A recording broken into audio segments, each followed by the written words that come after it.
Hello everyone, welcome to Kashano Easy Math. We have a differential calculus word problem on the board. An open box is to have a capacity of 500 cubic meters.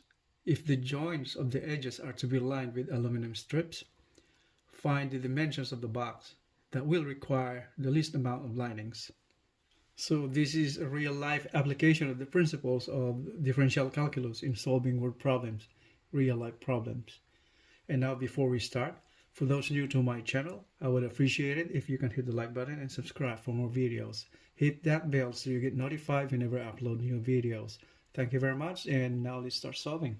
And now, as a first step in solving any word problems, mathematics word problems, it's vital that we need to see the illustration of what's indicated on the problem itself, so we'll better understand what's indicated in the problem and what's being asked. Alright, so we'll have a working illustration of the problem. We'll be doing an illustration of an open box, hence it says here open box. Alright, so let's do that.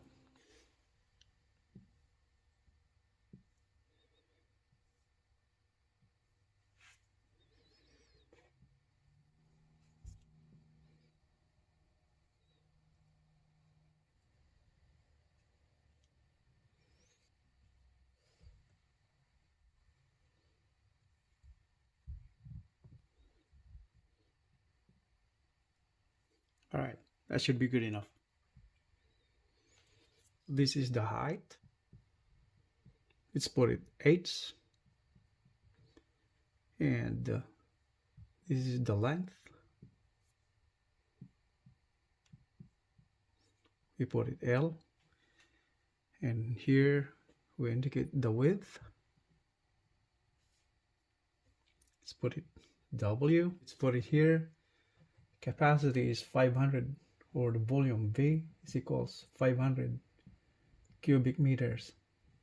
And let's put here volume is indicated in terms of its dimensions, length times width times height, and this is equal to 500 cubic meters.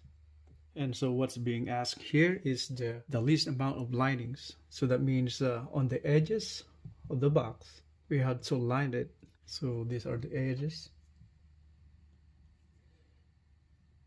So all the edges right there. So this part right here also.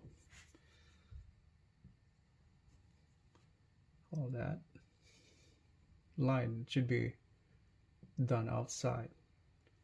Alright, so this is what's being asked. So in here, based on the problem, what's being asked is the minimum amount of linings. So let's indicate, let S be the amount of linings.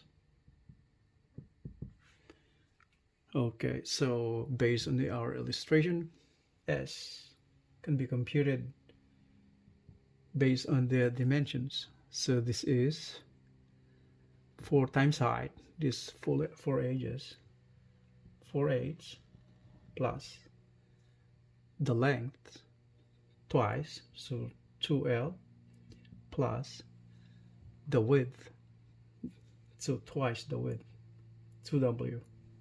So in this problem, we have 3 variables over here: length, the width, and the height. And since we have the value of volume of the box, we have that 500 cubic meter. So from this formula, we'll be expressing one of the variables in terms of the other, since we have 3 variables. So in this case, we'll be expressing W in terms of the other variables. So from this formula of the volume, so from here, W, width, is equal to volume divided by length divided by height. So this is the same way expressed from here. So volume is equals to length times width times height. If we would like to find the value of W, then we have to divide the whole thing, whole equation, with length and height. So the same thing, left and right of the equation. So this cancels, we end up V over LH is equals W. So that's the same way. So from here, we're taking this value of W in here to this equation right here. All right, so let's start here on the left. So S, the amount of lining now, S is equal to 4 times height plus 2 times the length plus 2 times W. The width is volume divided by length divided by height. And since we have the value of volume right there, which is 500 cubic meter, so we just substitute that value over here now. So S is 4H plus 2L plus 2 times volume is 500. 2 times 500, that's 1000 divided by L divided by H. From here, to solve for the minimum amount of linings for the box, we need to set this derivative of the lining with respect to H, and we set L as a constant, and this is derivative of S, the lining, with respect to the height, derivative of the height. All right, so let's do that. So in here, let L be constant. So this is now ds dh, derivative of the lining over derivative of h, or derivative of s with respect to the height. Derivative for h is 4 plus derivative of constant is 0 plus derivative of 1000 divided by L divided by h. 1000 divided by L is treated as a constant, so this is 1000 divided by L times derivative of h to negative 1. This is expressed as if we place this h to the numerator of the fraction, it will be having a negative exponent. So negative 1 over h squared. Taking the derivative of a denominator that is from here, let's say 1 over h, can be expressed that as h to the negative 1. So h to the power of negative 1, the derivative of that is we have to transpose the exponent as a coefficient and then subtract by 1. So this turns out to be negative 1 times h, and then the exponent will be subtracted 1 from there. So that is negative 1 minus 1. So it's now negative 1 times h to the power of negative 2. Negative 1, negative 1, negative 2. And this is expressed the same way as negative 1 over h to the power of positive 2. So this is based on the rule of the exponent. That is 1 divided by a squared is equal to a squared as negative. Transposing whatever place is, if from the denominator go up to the numerator, the exponent will take the reciprocal of the sign. So this from here is positive, go to the other side, it will become negative exponent. So that's the same way on here. So let's go back to our equation. So from here we simplify this and equate this into 0. So this is now 4 plus 0 is 0. Then minus this amount, 1000. Since this is minus right there, so divided by LH squared. And now we're equating this now into 0 to get the minimum amount of lining.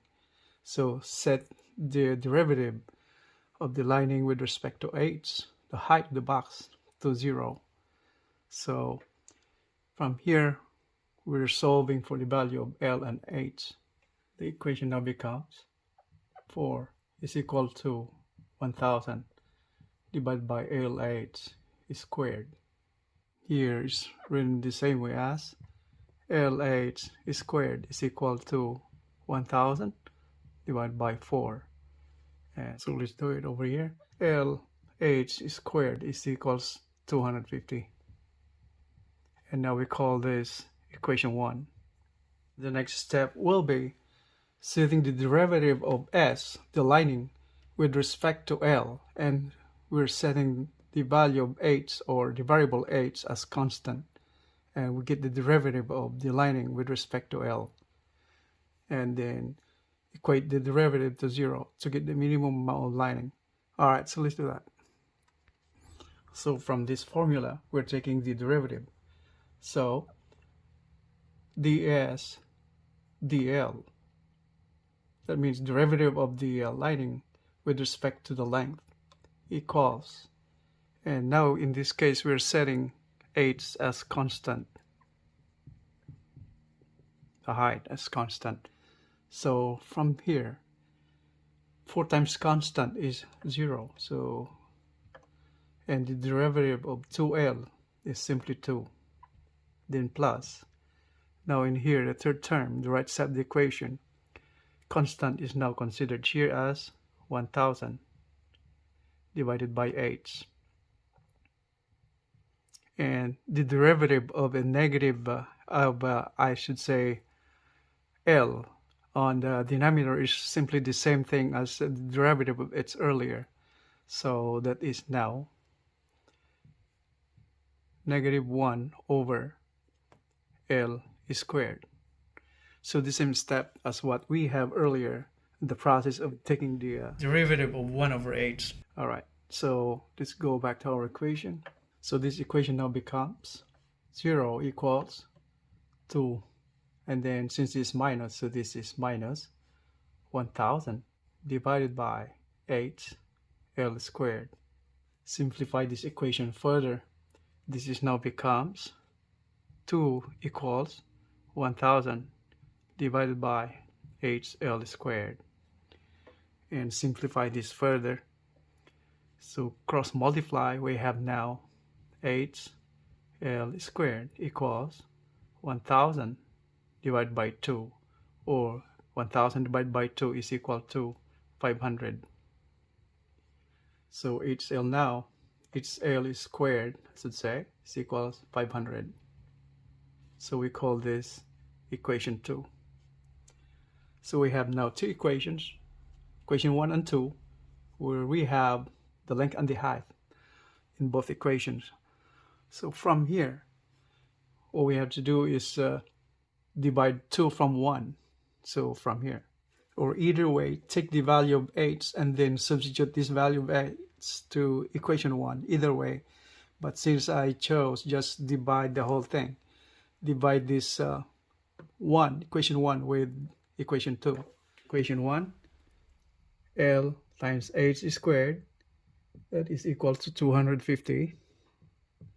And this is divided by equation 2, where equation 2 is h times L squared, and the value is 500. So this divided by 500. So from here, we're canceling the exponent of h, cancel the h, cancel the exponents of L, cancel L right there. What we have left is h divided by L equals 250 over 500. So this is 1/2. And simplify this equation. So 2h cross multiply. So 2h is equal to L, or L is equal to 2h. So we call this equation 3. And now to get these values, we have to substitute this value of L to equation 1 or 2. So from equation 3 to, let's say, equation 1, where equation 1 is L times h squared is 250. And we have this value of L, 2h, so 2h times h squared equals 250, and 2h cubed is equal to 250, and h cubed is equal to 250 divided by 2, and this is equal to 125. And here h cubed is 125. Simplify this is erasing the whole equation with a power of 1/3, reciprocal of 3. So h is equal to 3 times the power of 1/3 is equal to 125 to the power of 1/3. So in here, end up canceling that. So we have cleared the 8's as is equal to cube root of 125 is 5. It's the same reason as the cube root of 125. So this is 5. Alright, so we found the value of 8, the height of the box. We have found the height of the box is 5. And now we can substitute this value of 8 to equation 3 to get the value of length of the box. So we'll do that. So L now is equal to 2/8 from equation 3, where 8 is 5. So 2 times 5 is equal to 10. So L is equal to 10. So this is meters, M, meters. And to get the value of the width of the box from this formula with the variable L and H already found. And we have the volume is 500 cubic meters right there. So we can have the value of the width of the box now. So W is volume divided by length divided by height is equal to, volume is 500 divided by the length is 10 times the height is 5. So this is now 500 divided by 10 times 5 is 50. So cancel the zeros. So we have the W now. Width is equal to 50 divided by 5. So this is 10. So that is 10 meters. The length is 10 meters and the height is 5 meters. So these are our dimensions. Height, the length, and the width of the box. Alright. So in here, if you notice, to get the minimum amount of linings, we have the length and the width equal. That means they're the same. So we achieved the least amount of linings with having the same length and the width of the box. So 10 and 10, except the height. Height is half of the length or the width of the box. All right. From here, there's a way to check our answers also to verify if we get it right or wrong. So all we have to do is substitute these values to the volume of the box. The length, width, and height substituted to the formula. That is, to check this, volume is length times width times height, where the volume is 500. So that is 500 equals, length is 10 times width is 10 times height is 5. So is this equal to 500? So 10 times 10 is 100 times 5 is 500. So that confirms. All right. And so that's all for now. And for those new to my channel, I would appreciate it if you can hit the like button and subscribe for more videos. Thank you very much. I will see you on the next videos. Have a great day, everyone. Bye.